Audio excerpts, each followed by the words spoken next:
안녕하세요. 차교수와 물리학 원 시간에 오신 여러분 환영합니다. 이제 지난 시간에 제 9강을 마치고 10강을 시작하려고 합니다. 10강은 강체의 운동입니다.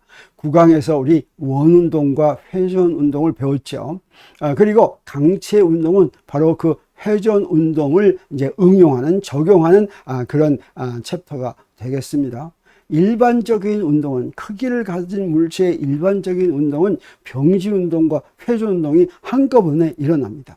그런데 일반적으로 그렇게 한꺼번에 일어나는 병지 운동과 회전 운동을 순수한 병지 운동과 순수한 회전 운동의 합으로 기술할 수 있다라고 하는 것은 증명되어 있습니다. 그래서 어떤 물체가 이렇게 움직인다면 이건 이제 회전 운동과 병지 운동이 같이 가는 것인데, 이게 이런 병지 운동과 여기서 회전 운동과 이 두 개로 전체 운동을 설명할 수가 있다고 하는 것이죠. 그래서 합해져 있는 것보다는 따로따로 설명하면, 그리고 회전 운동을 기술하는 방법이 어떻다고 그랬습니까? 병지 운동에서 우리가 배운 것을 그대로 번역만 하면 된다고 그랬죠. 그래서 강체 운동은 그런 점에서 지금 우리가 공부하면 쉽게 다룰 수 있다고 하는 것이죠. 그런데 강체 운동을 공부할 때는 이 강체, 크기를 갖는 물체입니다. 이 크기를 갖는 물체를 기술할 때 좌표가 몇 개가 필요한가 하는 궁금증이 있습니다. 그것에 대해서 설명해 주는 것이 바로 강체의 자유도입니다. 물체를 우리가 어떻게 구분할 수가 있냐면, 물체의 상태에 따라서 이렇게 여러 가지로 구분할 수가 있습니다. 우리가 잘 아는 고체는 어떻습니까? 이 구분하는 그 기준을 두 가지로 하면 좋습니다. 형태와 부피.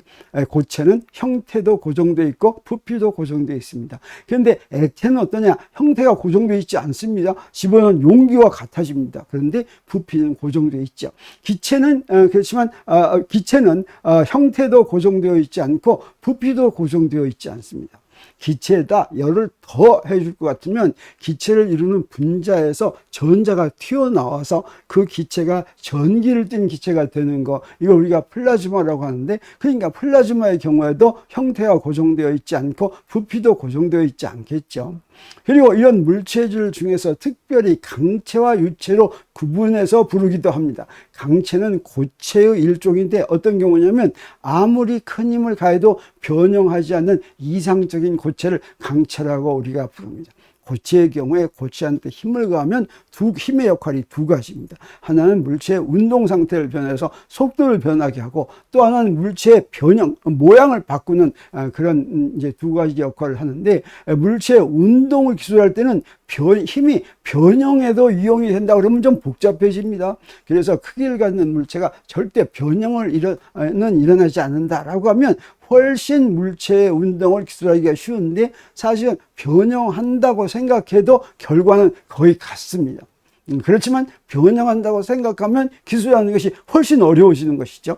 그래서 강체라고 가정을 합니다. 우리가 크기를 갖는 물체가 움직일 때는 그게 강체라고 가정하고 결과를 낸다고 하는 것이죠.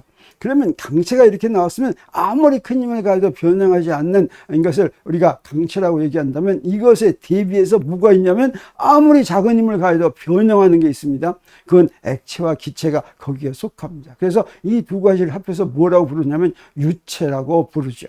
이제 우리 지금 이 10강에서 공부하려고 하는 것은 이 강체에 대해서 공부하려고 합니다. 이 강체는 뭐라고 했습니까? 이상적인 고체라고 했죠. 이 이상적인 물체에 대해서 물리에서 강체 말고도 또 배우는 게 있습니다. 세 가지가 있는데, 그래서 물리에서 나오는 이상적인 물체는 강체, 이상유체, 이상기체가 있는데, 이것들의 정의를 좀 알아두면 좋습니다. 강체는 어떤 거라고 했습니까? 무슨 일이 있어도 물체 내의 두 점 사이의 거리가 절대로 안 변하는 거, 이게 변형하지 않는 거다, 이런 얘기라고 할 수 있죠. 이상유체는 뭐냐면 이건 독특하게 정의되어 있습니다. 이런 걸 이상유체라고 합니다. 흐르면서, 유체는 흘러가는데 흐르면서 밀도가 바뀌지 않고, 그 다음에 점성에 의한 에너지 손실이 없고, 또 흐름선, 유체는 흐름선이라고 하는 걸 이제 생각할 수가 있는데, 그 흐름선이 교차하지 않는 유체를 이상유체라고 하고, 이렇게 가정하면 유체를 기술하는 것이 아주 간단해집니다.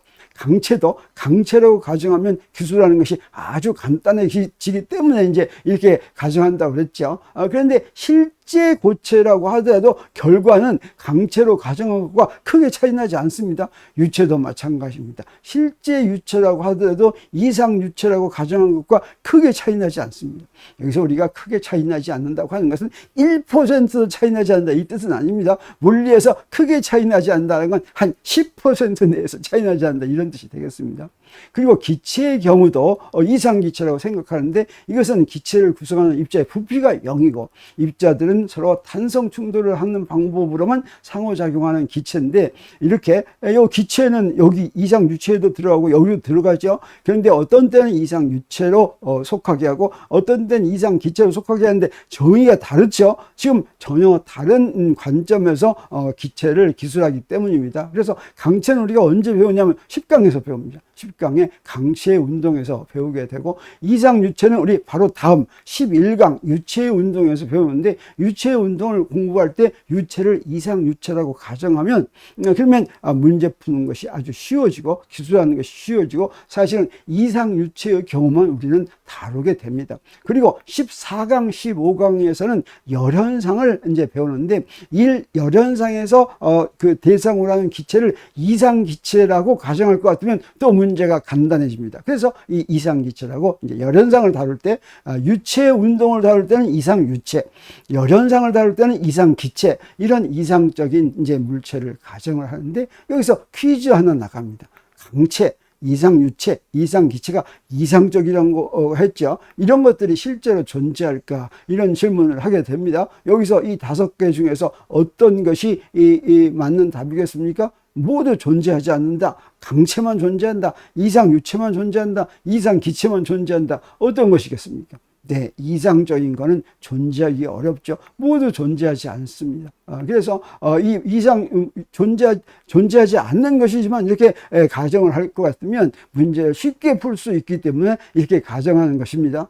이제 강체 문제로 돌아가겠습니다. 아까 우리가 강체의 자유도를 얘기한 것이 뭐냐면 강체를 기술하려면 다시 말하면 크기를 갖는 물체의 운동을 기술하려면 좌표가 몇 개나 필요할까 하는 의문을 갖는다고 그랬죠. 그래서 강체 하나의 운동을 기술하는데 몇 개의 좌표가 필요할까? 이때 크기를 갖는 물체인데 크기를 갖는 놈이 변형할 때의 좌표와 변형하지 않을 때의 좌표가 또 다릅니다. 좌표의 숫자가.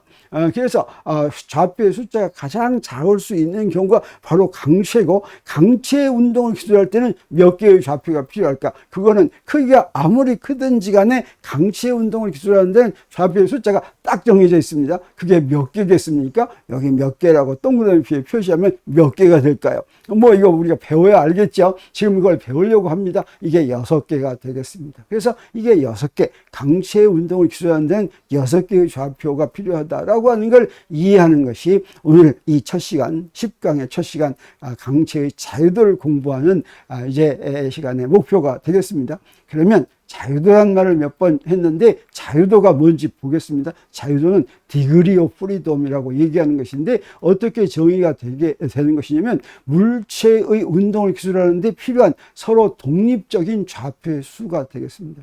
이 자유도를 계산하는 것은 어렵지가 않습니다. 우리 강체는 크기를 갖고 있다고 그랬죠. 크기를 갖지 않는 물체, 이것도 이상적인 겁니다. 사실 물체는 모두 크기를 가져야 되겠죠. 그런데 상대적으로 크기를 무시할 수 있는 물체가 있습니다. 이런 걸 뭐라고 그러냐면 질점이라고 하는데 질점의 운동을 표시할 때는 좌표가 몇 개 필요하냐면 그 질점, 크기가 없는 한 입자, 이게 질점입니다. 공간에서 운동할 때 이 자유도는 몇 개냐면 3개입니다. 그렇죠? X, Y, Z. 우리가 3차원 공간이기 때문에 좌표가 3개가 필요한 것입니다. 그런데 크기가 없는 입자가 N개가 있으면 그러면 자유도가 몇 개겠습니까? 좌표가 입자 하나당 3개씩이니까 N개가 있다면 3N개가 n의 3배가 바로 자유도라고 할 수가 있습니다. 그래서 n개의 입자의 자유도는 n개가 서로 자유롭게 움직이면 그러면 자유도는 3n이다. 다시 말하면 입자가 3n이 n개가 필요하다. 각 입자마다 x, y, z가 필요합니다. 그래서 x1, y1, z1, x2, y2, z2, x3, y3, z3. 그래서 맨 마지막에 xn, yn, zn 이런 3n개의 좌표가 필요한 것이죠. 그런데 여기에 입자들이 마음대로 움직이지 않고 어떤 조건 아래서 움직일 때 그걸 뭐라고 부르냐면 구속 조건이라고 부릅니다. constrained condition이라고 하는데, 구속 조건이라고 하는 건 뭐냐면 운동 법칙과 상관없이, 운동 법칙은 우리가 앞에서 배웠죠. 물체가 힘 받으면 어떤 운동을 하는가 하는 것이 운동 법칙입니다. 운동 법칙과 상관없이 물체 운동을 기술하는 좌표들이 만족해야 되지만 하는 식이 되겠어요. 우리가 어떤 줄이 있으면 줄에서만 움직인다라고 하면, 그러면 운동 법칙과 관계없이 그 줄의 식을 만족해야 되겠죠. 이런 게 바로 구속 조건이라고 하겠습니다. 그래서 물체의 좌표들이 만약에 식 한 개를 만족해야 된다면, 그러면 그 물체는 어떤 운동을 하냐면, 그 좌표들, 물체의 운동을 표시하는 좌표가 X, Y, Z 요 세 개였죠. 이 세 개가 한 개의 식을 만족하면, X, Y, Z 사이에 한 개의 식이 만족되면, 그러면 그 한 개의 식은 반드시 면을 표시합니다. 그 한 개의 식을 만족하는 점들을 다 찍어보면 그건 하나의 면을 표시하죠. 그래서 물체의 좌표들이 한 식을 만족한다고 하는 건 그 식을 그대로 그 식에 어긋나지 않게 이제 X, Y, Z 값을 갖는다고 하면 물체는 면 위에서만 운동한다고 하는 것입니다. 뭐 예를 들어서 이런 거 있습니다. 우리가 쉽게 생각할 수가 있습니다. Z는 제로를 만족해야 된다라고 하면, Z는 제로라는 면은 무엇입니까? 이건 바로 X, Y 평면이죠. 그래서 Z는 항상 어떤 물체들이 있는데 X, Y 평면에서만 움직인다고 한다면 이 물체의 Z좌표는 뭐가 되겠어요? 0이 되겠죠. 또는 R은 A를 만족한다. 구좌표계에서 R은 A를 만족한다. 그러면 어떻게 되겠습니까? 이건 반지름이 R인 그 표면 위에서만 운동한다. 이런 뜻이 되겠습니다. 그래서 좌표들 사이, 이건 그냥 좌표 한 개로 식을 만들었지만, 예를 들어서 X 플러스 Y는 3 이런 식이 있다면 X 플러스 Y는 3도 하나의 평면을 만듭니다. 그 평면 위에서만 움직인다라고 하는 것이죠. 그런데 식을 두 개를 만족해야 된다고 하면 어떻게 되냐면, 두 식을 동시에 만족해야 된다고 하면 그 물체는 선 위에서만 운동한다. 식 하나가 어떻습니까? 면을 형성한다고 그랬죠. 또 다른 식도 면을 형성하겠죠. 그러면 두 면이 있으면 두 면이 교차하는 선이죠. 두 면이 교차하면 그건 뭘 만듭니까? 선을 만들죠. 그래서 두 식을 동시에 만족하려면 두 면이 교차하는 선 위에서만 운동을 해야 되겠습니다. 뭐 예를 들어서 이런 게 있습니다. 예를 들어서 Y는 0과 Z는 0을 동시에 만족한다. Y는 0이라고 하는 건 어떤 평면이겠어요? XZ 평면이죠. Z는 0이라고 하는 어떤 평면이에요? XY 평면이죠. XZ 평면과 XY 평면을 동시에 만족하는 것, 그 교차점은 바로 뭐냐면 X축이니까 X축 위에서만 만족한다. 그러면 식 3개를 만족하면 어떻게 되겠습니까? 그러면 점 하나입니다. 그럼 그 점에서만 있어야 된다. 좌표 3개가 주어지면 점이죠. 좌표가 주어지지 않고 그냥 식이 3개가 주어지더라도, 그럼 면이 3개가 만족하는 건 한 점에서 교차하기 때문에 그 점에서만 있다라고 얘기할 수가 있는 것입니다. 이 구속 조건이 자유도를 결정하는 데 이용됩니다. 그래서 크기가 없는 질점이 n개가 있다고 하겠습니다. 그리고 그 구속 조건이 f개의 구속 조건을 만족한다 그러면 자유도를 스몰 n이라고 하면 자유도가 몇 개가 되냐면 어떻습니까? 구속이 없이는 전체 자유도가 3n개죠. 근데 식이 하나씩 있으면 자유도가 하나씩 줄어듭니다. 우리가 마음대로 움직일 수 있는데 면 위에서 움직이면 어떻게 돼요? 좌표가 2개만 있으면 되죠. 그건 왜 그러냐면 구속 조건 하나가 이용이 됐기 때문에 자유도가 하나 줄어드는 것이죠. 그래서 n개의 입자가, 질점인 n개의 입자가 있다고 하는데 거기에 구속 조건이 f개가 있다면 3n에서 f를 뺀 것이, 그것이 바로 이 입자들의 그 크기 없는 그런 입자들의 자유도가 된다라고 하겠습니다. 간단한 예로 여기에 이렇게 질점 2개가 있는데 그 2개가 질량이 없는 그런 막대로 연결되어 있는데 이 막대는 절대 길이가 변하지 않는다고 하겠어요. 그러면 어떤 그 구속 조건이 있습니까? 두 좌표 사이, 두 질점 사이의 거리가 변하지 않는다라고 하는 식 하나를 만족하겠죠. 그러면 어떻게 돼요? 그러면 2개의 입자가 있으니까 이제 2개의 입자의 자유도는 6이고, 그런데 요 식 하나 때문에 자유도가 몇 개 줄어듭니까? 하나 줄어들죠. 그래서 요 2개가, 입자 2개가 선 하나로 연결되어 있으면 이것의 자유도는 5다라고 하는 것을 우리가 알 수가 있겠습니다. 자, 그러면 여기까지 알면 우리 강체의 자유도가 몇인지를 금방 계산할 수가 있습니다. 강체의 자유도가 몇 개인지를 이제 구한다면 뭐가 되겠습니까? 강체의 운동을 기술하는데 좌표가 몇 개 필요한가 알게 되는 거죠. 그래서 강체의 자유도를 구해보기로 하겠어요. 강체가 뭐라고 그랬습니까? 한 번 더 합니다. 두 점 사이의 거리가 절대로 변하지 않는 물체다라고 했죠. 이게 바로 구속 조건이 되겠습니다. 그래서 구속 조건을 굉장히 많이 만들 수가 있는데, 많은 구속 조건은 서로 겹치는 구속 조건이 되겠어요. 구속 조건 몇 개만 있으면 그러면 다른 점들 사이의 구속 조건은 그 앞에 구속 조건으로 저절로 나올 수 있는 구속 조건이 있기 때문에 강체의 자유도를 구하기 위해서는 이런 방법으로 하면 아주 좋습니다. 여기에 강체가 이렇게 있다고 하겠어요. 이랬을 때 강체에서 임의로 점 4개를 고릅니다. 이렇게 점 4개 이렇게 골랐어요. 그러면 이 4개의 자유도는 몇 개가 되겠습니까? 하나당 3개씩이니까 이건 전부 해서 12개가 되겠죠. 그런데 이 4개가 강체라고 한다면 4개 사이의 거리가 어떻게 되겠습니까? 변하지 않는다는 구속 조건이 있죠. 그래서 이 구속 조건은 몇 개가 되겠어요? 그 구속 조건의 수는 어떻게 구하면 됩니까? 이 점들을 갖다 연결하는 선을 보면 되죠. 그 점 4개를 연결하는 선은 몇 개가 있습니까? 그 구속 조건은 여기서 볼 수 있는 것처럼 하나, 둘, 셋, 넷, 다섯, 6개가 되죠. 그래서 구속 조건의 수가 6개다라고 하는 걸 알 수가 있겠어요. 그래서 질점 4개를 연결하는 선은 6개밖에 없습니다. 그러면 점 4개의 자유도는 몇이라고 할 수가 있습니까? 전체의 자유도 12에서 구속 조건 6개를 빼니까 자유도가 몇 개 됐어요? 자유도가 6개 됐다라고 하는 걸 우리가 알 수가 있죠. 자, 그러면 사실은 강체는 어떻습니까? 여기 질점들이 훨씬 더 많은 거죠. 점 4개만 가지고 정하면 안 되겠죠. 점 하나를 더 해보겠습니다. 그래서 이 강체에다가 이 점 하나를 추가하겠습니다. 이렇게 추가했어요. 이 점 하나를 추가하면 자유도가 몇 개 늘어납니까? 이제 구속 조건 생각하지 않으면, 구속 조건 생각하지 않으면 점 하나 추가하면 자유도가 3개 늘어나니까 자유도가 9개 됐죠.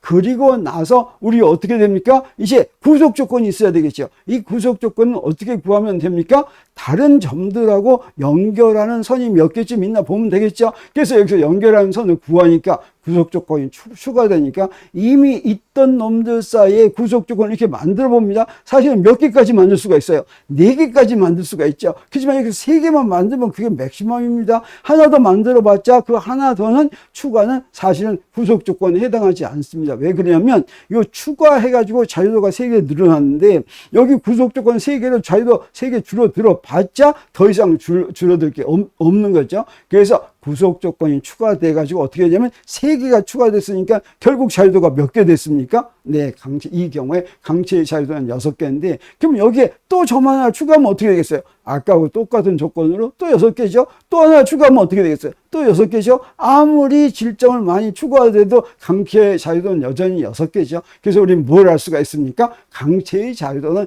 6개다 라고 하는 걸 우리가 알겠습니다. 그러면 강체의 운동을 기술하려면 좌표가 몇 개 필요하다고 하는 걸 우리 알겠습니까? 네, 6개 필요하다라고 하는 걸 우리가 알 수가 있겠고, 그 강체의 운동을 기술하는 좌표를 3개씩 나옵니다. 강체의 자유도는 6개인데 그 중에 병지 운동을, 그러니까 전체의 병지 운동을 기술하는데 우리 앞에서 제 9강에서 병지 운동할 때 병지 운동에서는 그 크기를 갖는 물체 어떤 한 부분만 병지 운동을 대표할 수 있다고 했습니까? 그렇지가 않죠. 아무 점이나 병지 운동을 대표할 수가 있다고 그랬죠. 그 어떤 한 점의 좌표만 가지고 병지 운동을 기술하면 되죠. 그 한 점의 좌표가 몇 개입니까? 3개죠. 병지 운동의 자유도는 3개고 강체 중에 어떤 한 점, 아무데나 한 점의 좌표 XYZ 직각좌표기를 한다면 또 우리가 구좌표기도 좋습니다. R, 세타, 파이 뭐 이렇게 그 좌표 3개가 병지 운동을 대표하는 좌표라고 할 수가 있겠습니다. 그러면 강체의 전체 자유도 6개 중에서 나머지 3개는 뭐냐면 회전 운동을 표시하는 자유도인데 이 회전 운동을 표시하는 자유도 3개는 무슨 얘기냐면 회전 운동에 대한 좌표 3개가 필요하다라고 하는 거죠. 그 3개를 갖다 보통 알파, 베타, 감마 이렇게 부르기도 하고 또는 세타, 파이, 푸사 이렇게 부르기도 합니다. 이걸 오일러 각이라고 하는데 이 오일러 각은 어떻게 정의가 되어 있냐면 저 XYZ를 만든 우리 이 좌표축을 X축, Y축, Z축이라고 하겠어요. 그럼 맨 먼저 Z축을 중심으로 그 알파만큼 돌리는 거, 이게 오일러각 중에 하나가 됩니다. Z축을 중심으로 알파만큼 돌렸어요. 그러면 어떻게 됩니까? X축이 이렇게 바뀌죠. 또 Y축도 이렇게 조금 바뀌죠. 그래서 X축이 새로 바뀐 축, 요걸 우리가 뭐라고 부르냐면 N축이라고 부르고, N축에 대해서 또 돌립니다. N축에 대해서 얼마만큼 돌리냐면 베타만큼 이렇게 돌리겠어요. 베타만큼 이렇게 돌릴 것 같으면 어떻게 됩니까? 요 Z축이 이쪽으로 이렇게 가죠. 맨 처음에 Z축이, 요걸 새로운 Z축이라고 하겠습니다. 그래서 요 알파하고 베타 두 개 오일러각 나왔죠. 마지막 오일러각은 요 Z축에서 대해서 돌립니다. 요 Z축에 대해서 요만큼 이렇게 돌렸어요. 이렇게 돌린 걸 감마라고 하고, 그러면 새로운 좌표축이 여기에 새로운 좌표축 X축하고 Y축하고 이렇게 생깁니다. 이렇게 Z축으로 맨 처음에 돌리고, 그 다음에 X축이 옮겨가서 생긴 N축에 대해서 돌리고, 그렇게 해서 새로 생긴 Z축으로 다시 돌린 세 개의 각을 오일러각이라고 하는데, 오일러라는 사람이 강체의 회전운동을 기술하기 위해서 가장 간단하게 기술하는데, 이 오일러각 세 개를 정했더니 강체 회전운동이 잘 이제 기술이 되더라라고 해서 이렇게 오일러각을 이렇게 정의했는데, 우리는 10강 강체 운동에서는 이 오일러각 세 개에 의한 3차원 회전운동은 우리가 생각하지 않습니다. 왜냐하면 너무 복잡하기 때문이고, 우리는 어떤 경우만 생각하냐면 1차원 회전운동만 생각합니다. 1차원 회전운동이란 바로 뭡니까? 회전각을 하나만 생각하는 회전운동입니다. 그것은 우리가 9강에서 조금 했었죠. 우리 병진 운동에서 XYZ 좌표가 있는데, X좌표 하나만 가지고 운동하는 게 이게 바로 무엇입니까? 직선 운동이죠. 그게 가장 간단한 운동이었습니다.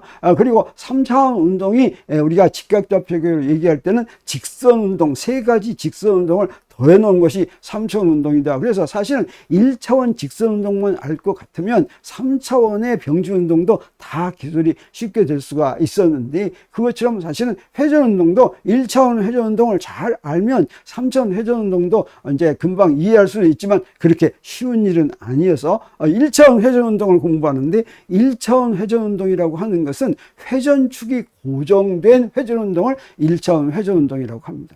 사실 3차원 회전운동은 한 점이 고정된 회전운동이 되겠어요. 한 점이 고정된 회전운동은 알파, 베타, 감마 이 세 개의 회전각, 오일러각이 정해져야지 그 회전운동의 위치가 딱 정해지는 것입니다. 그런데 회전축이 하나가 딱 고정이 되면, 회전각 하나만 가지면 그 회전운동의 회전각이 이제 정해지는 것이죠. 자, 이렇게 해서 오늘 제10강의 첫 번째 시간에는 강체의 자유도로부터 강체의 운동을 기술하려면 어떤 좌표들이 필요한가 하는 것에 대해서 공부했습니다. 그러면 앞으로 강체의 운동에 대해서 더 계속 공부하기로 하겠습니다. 오늘은 여기서 마칩니다.